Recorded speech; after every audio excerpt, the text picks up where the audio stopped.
guys, hey, welcome back to my channel, Live, Love, Life, and Travel. This is your girl Shamika, and if you're new here, welcome. Just to let you know, I upload my travel topic videos throughout the weekdays and my free talk videos on the weekends. So if you're interested, please hit that subscribe button. And welcome to another story time video. As you can see, I'm making progress with my hair. I don't have my hair wrap on today either. I kind of miss it. I kind of miss how it looks. I still have like this whole side to do, but yeah, it's coming along. It's a little bit different. Yeah, it's not as thick, but yeah. Anyway, okay, so today's story time is a time that I nearly was not able to get into Malaysia. Like, I nearly got turned away, and it was really, really tense, really, really scary. Just as tense as the last border story that I had. But this time I wasn't as scared because I was just like, okay, whatever happens, happens. Like, yeah, whatever. And so one of the reasons why I was going to Penang in the first place, or Malaysia in the first place, was to get my passport. I had needed a new passport because I ran out of space because I'm such a world traveler. No, not really. I've just been over here for a long time. And I ran out of space on my passport and I had to get a new passport. But I still had enough space for stamps. Like, I wouldn't have like gone there if I didn't think I was gonna get in. Even though, yeah, like, I kind of was like, I knew that maybe I was pushing it because, like, when I went to Indonesia, they did say something about my passport. They were like, ooh, like, you ran out of space. Like, I don't know if I can find any space. But they were kind of being playful with me about it, so they weren't really that serious. Before I move on further in the story, because I don't want anyone to come to my video talking about, like, oh my god, you did everything wrong and you're like bitching because you got in trouble. Like, I'm not bitching, first of all. I'm not complaining. This is not what this story is about. And I wasn't complaining in my other border story either. It's my fault. It's completely and utterly my fault. I should have got my passport redone months ago.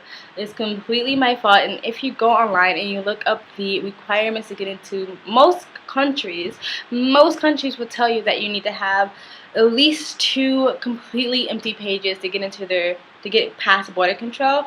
But a lot of times, like, they overlook rules. So sometimes you just feel like, oh yeah, it says that, but I'll be fine. Because it did say that to get into Indonesia, you needed like at least 2 pages. If you read some other websites, they say more, some say less. But I knew I at least minimum should have had 1 to 2 empty pages to go into Indonesia. But since they kind of just like laughed it off and didn't really make a big deal about it, I was like, okay, see, they didn't really enforce it, so I'm fine.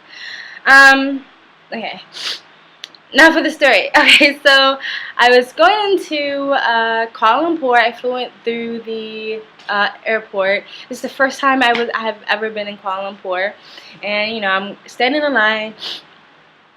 I'm standing in line at the border control, or wherever you call it, where they receive your passport and you finally actually enter the country.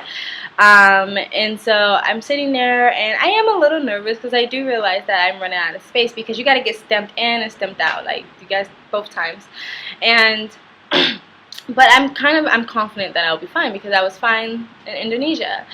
And so, but when I get to the passport person, like, he's like looking at it, you know, and anybody who travels, like the longer they look at your passport and like they have that like look on their face, that's when you start to get nervous, like, okay, what's wrong? But you try not to look nervous because you don't want to look suspicious, so you're just like, yeah, nothing, I'm fine.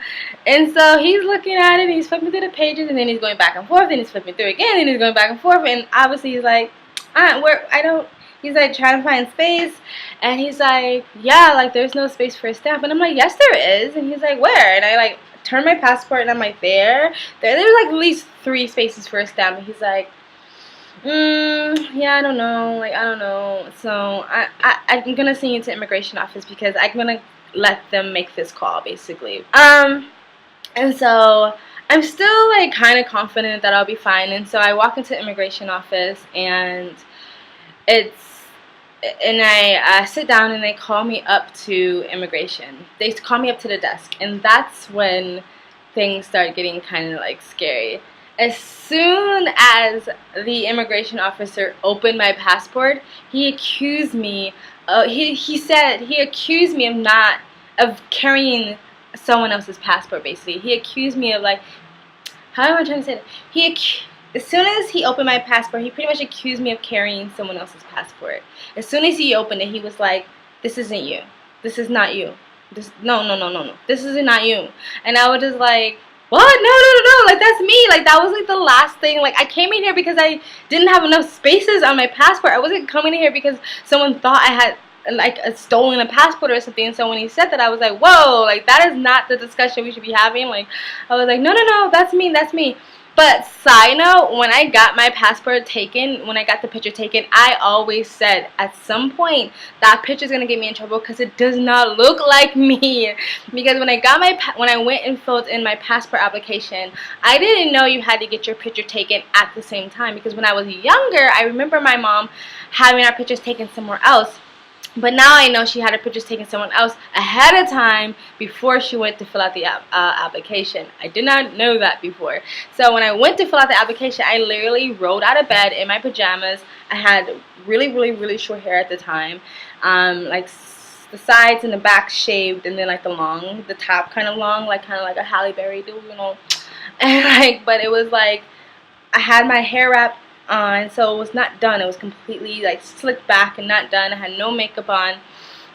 And so when I went to get my passport taken, they were like, you gotta take your head wrap. Like, I look like a man. Like, basically I look like a boy. Like, it does not look like me. And when I got the passport, I like almost cried because I was like, this does not look like me.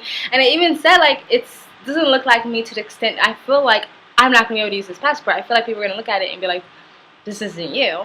And I've actually had some comments about it. Like, I had one border control lady. She actually, like, looked at my passport, looked at me, looked at my passport, looked at me, looked at my passport, looked at me, and she was like, oh, you look better like this. Like, she was like, don't change your hair, you look better like this. I was like, okay, thank you. Blunt? Alright. So that's like what he said. I was like, I knew eventually this picture was going to fucking get me in trouble. I knew it. So he accused me of having someone else's passport. So he said it a few times, like, this is not you, this is not your face. That was his exact words. He was like, this is not your face, this is not you. Holding my passport, pointing to it. And I was like, yes it is, like, that's me. Like, no, that's me. And then he's just like, ugh. And he started looking through the passport, going back and forth, and then the long list of questions, he started asking me where I was from, and I said America. And again, did not believe me. Like, it felt like everything I said, they were just like suspicious of.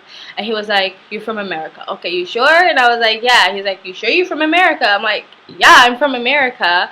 And he was like, you're not from Africa. You're not Nigerian. And I'm like, no, I'm from America. And he's like, oh, okay. Like, just being very, like, I don't know, they were being really, like, not aggressive, but intimidating.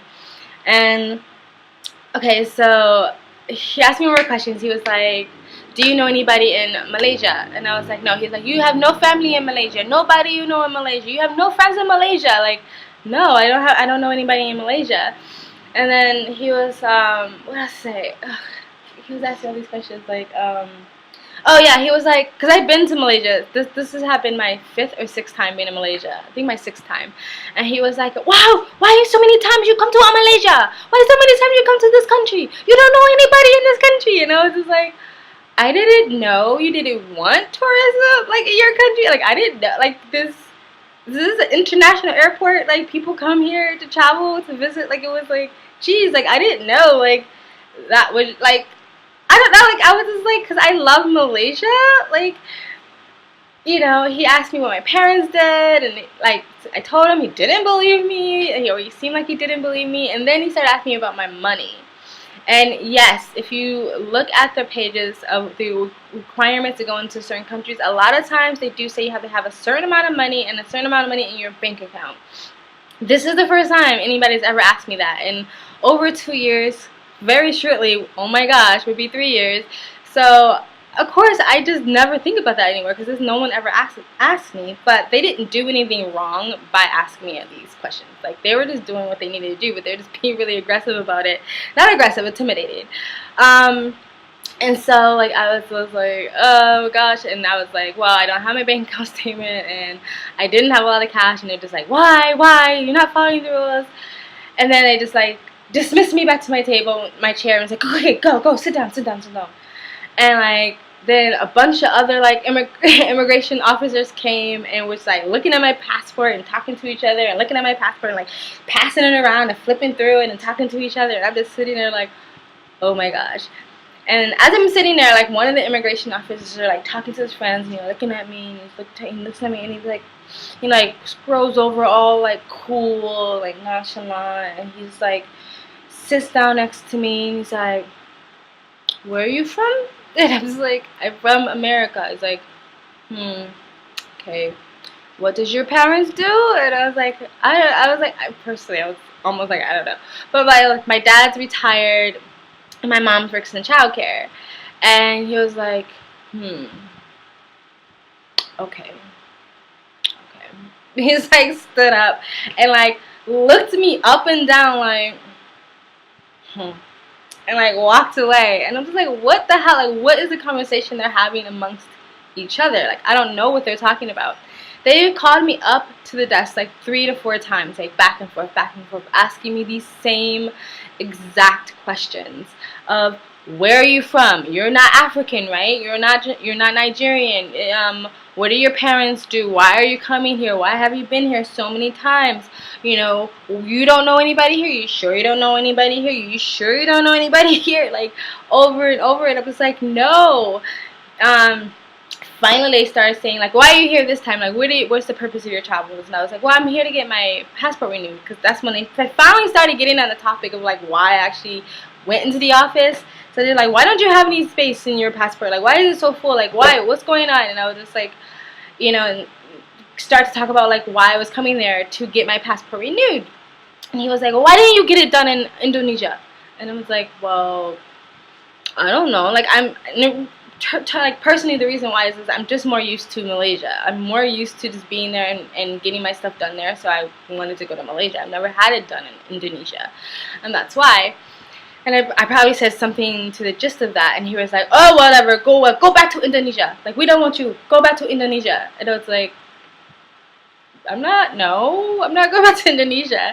Then he went from, you go back to Indonesia to, you go back to your country. Go back to your country. We send you back to your country. We call immigration. We call, not immigration. We call American Embassy. We send you back to your country. Go back to your country. Go back to your country. Why you come here? Why you come here? Like, literally, like, oh my gosh, like, what the hell? Like, and the whole time, I'm not laughing like I'm laughing now. And I wasn't crying or anything like that. I was just being very, like, humble and quiet about it, because it felt like there was a couple of times where I did try to defend myself, and they got very angry about that. Like, there was a moment where he was asking me, like, why don't you have all these things that we're asking for?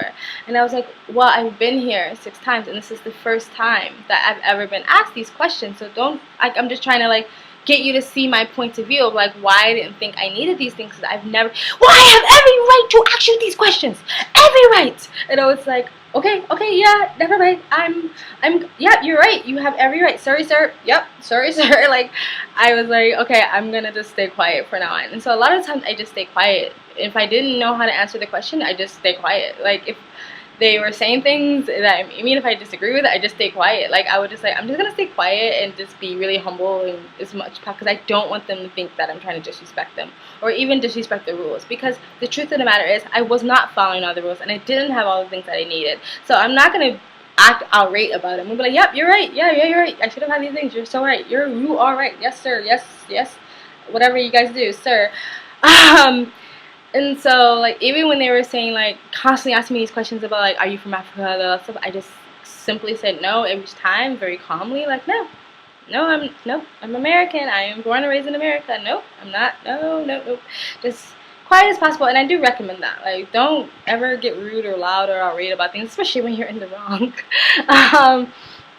And so they started threatening to send me. First, they were threatening to send me back to Indonesia, or telling me I needed to go back to Indonesia. But then they quickly started threatening me to say that they're going to send me back to America. Like, they're going to go get a ticket and send me back to America. And I was like, and honestly, when they started saying that, I was kind of like, all right, like, I'll get to see my dad. Like, you know what I mean? Like, it was like, I wasn't, like, the first time this ever happened, if you guys saw my other story time, I was a lot more scared, a lot more nervous. This time, even though it was like a tense situation, like I honestly was like, whatever will be. Like, you know, if I have to get sent back home, oh well, so be it. If I have to go back to Indonesia, so be it. I'll figure it out. Like, and so when they started threatening to send me home, I was kind of like, I mean, I would prefer not to go home. I would prefer to keep traveling, but hey, like my dad would be happy to see me, so it's not really like a loss. I mean, it's not the worst thing that can happen, basically.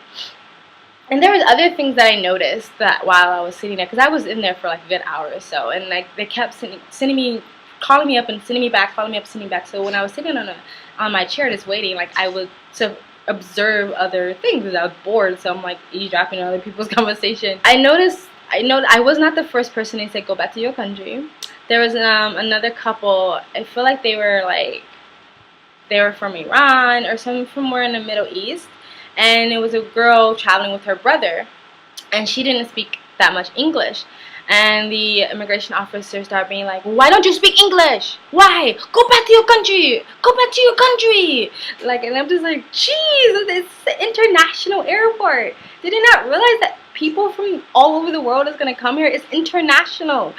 Like, it was like, wow. I thought only Americans said that stuff. like I didn't think everyone else said that. And then the other thing that I noticed is that anytime a Muslim couple came in, any single time, they never spoke to the woman and barely looked directly at her. And they would only speak to the man. And very obviously Muslim, like with the, I forgot, hijab on, or sometimes the whole, I think it's called burqa, the whole covering, and like the man in his thing. They would always look at the man and say, is this your wife? And I always felt like it came off like, are you claiming her? Or do you own this woman here? Like, is this yours? And, you know, and I was wondering, like, what would happen if the guy said no? So, yeah, I noticed that was interesting. And also that all the Indian people, like, for some reason had to line up against the wall. Like, they didn't get to sit down with the rest of us. That was weird. So, I don't know why. I'm not saying I was wrong or right. It was just something I noticed. Anyway, after an hour of going back and forth and Brandon sending me home and asking me about the times when I'm from Africa or Nigeria, in my mind, this is what I think maybe their first initial reaction to me was. I think they thought I was lying. I really do. The amount of times they asked me and accused me of that not being my passport, I literally think they thought that, I don't know if they have any reason to think this. Maybe there are people from Africa or whatever having fake passports and coming over here. I don't know, but like I think they thought I was lying. I think they didn't think that was my passport. I think they thought I was from Africa or Nigeria, and that I was probably partnering with someone to sell merchandise or to bring merchandise back over, because they kept asking, like, you don't know anyone here? You sure you don't have family here? You sure?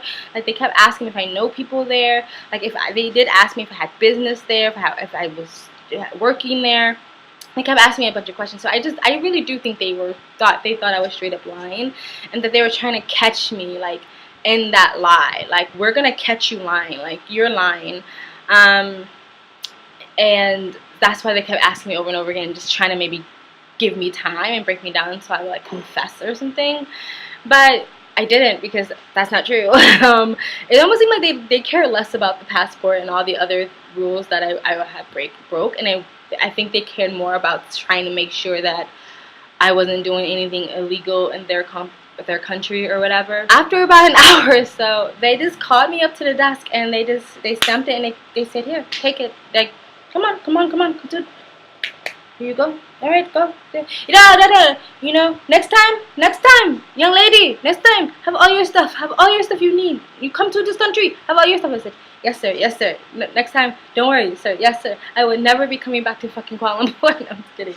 And then one guy said that, like, as I was walking out, that you're very, very lucky. You're really lucky. And I don't know if I was in actual serious trouble or not, or if they were just trying to break me down and wait to see what happens. There's a part of me that felt like they were doing their job. Don't get me wrong, they were doing their job, but there's a part of me that felt like they were bored, because like every time they would call me up, and it wasn't just me, when I called anybody else up, it was like they would go back and have a laugh about it. Like they'd be like, ha ha ha, okay, look at this pen, ha ha. Like, so it kind of felt like they were acting out this good cop bad cop thing. It was no good. I mean, there was a female immigration officer and she was nicer to me, but other than that, like I don't know if I was technically in any serious trouble, but I would not go through Kuala Lumpur airport again with that I would not let my passport get to that point ever again. And I'm not saying I'm gonna become like ADD about all the shit that I need, because again, I've never needed all that stuff before, but I'll be more prepared next time. I don't blame them for anything. I don't think they were being aggressive. I never thought my life was in danger. It was just a tense situation and something I wasn't used to. And so yeah, that's my story. Anyway, so yeah, what do you guys think? Comment in the comment section below. Like this video if you want to like it. Share this video if you want to share it. If you want me to do more story times, let me know. If you have any topics on, like, if there's anything else you want to hear, like a certain topic, like I don't know, like an experience or whatever, just let me know. Put your suggestions in the comment section below.